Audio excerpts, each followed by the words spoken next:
Hi friends, welcome to my channel SRS Life. நாம் இன்னைக்கு இந்த வீடியோவில் இந்தியன் ஸ்டைலில் சால்மன் ஃபிஷ் கறி செய்ய போகிறோம். ஃபஸ்ட்டு ஒரு பேன் எடுத்துக்கிறேன். பேனில் கொஞ்சம் எண்ணெயை விட்டு நல்லா காய விடுறேன். எண்ணெய் காஞ்சதுக்கப்புறமும் வெந்தயமும் சோம்பும் போட்டு கொஞ்சம் நேரம் பொரிய விடணும். அதுக்கப்புறம் பூண்டும் கருவேப்பிலையும் ஆட் பண்ணுறோம். பூண்டும் கருவேப்பிலையும் வதங்கினதுக்கப்புறம் வெங்காயம் போட்டு நல்லா வதக்கணும்.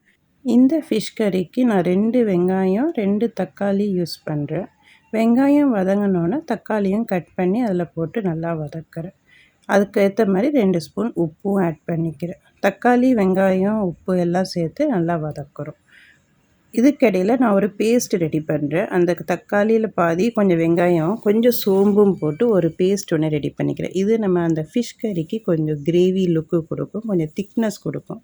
இந்த கறிக்கு யூஸ் பண்ணுற கறி மசாலாவும் ஃபிஷ்ஷும் எடுத்து வச்சுருக்கேன். இதுதான் அந்த சால்மன் ஃபிஷ்ஷு. இது அந்த போன்ஸ்லேருந்து வரல, அதை யூஸ் பண்ணுறேன். அதோட போன்ஸை இது நமக்கு இந்த ஃபிஷ் கறிக்கு போட்டாலே நல்லாயிருக்கும் கிரேவி. நம்ம இந்தியன் ஃபிஷ் கறியில் நிறையா புளி யூஸ் பண்ணுவோம். இதுக்கு புளி ரொம்ப யூஸ் பண்ண வேண்டியது இல்லை. நான் இதில் 2 தக்காளி போட்டிருக்கறனால நான் லெமன் யூஸ் பண்ணலை. உங்களுக்கு வேணும்னா ஒரு ½ லெமன் நீங்கள் லைட்டாக ஸ்க்யூஸ் பண்ணி விட்டுக்கலாம். கறி பவுடர் இப்போ நான் 1 ஸ்பூன் கறி மசாலா, 1 ஸ்பூன் ஃபிஷ் பவுடர், கொஞ்சம் டர்மரிக் பவுடர் போட்டு கிரேவியை நல்லா சுண்ட வதக்க விட்றேன். கிரேவி நல்லா வதங்கணும். அதுக்கப்புறம் 2 கப் தண்ணி விட்டு அந்த கிரேவியை நல்லா கொதிக்க விடணும். கொதித்ததுக்கப்புறம் நீங்கள் உப்பு எப்படி இருக்குன்னு சரி பார்த்துக்கோங்க. கிரேவி நல்லா கொதித்ததுக்கப்புறம் நம்ம ஃபிஷ்ஷை ஆட் பண்ணுவோம்.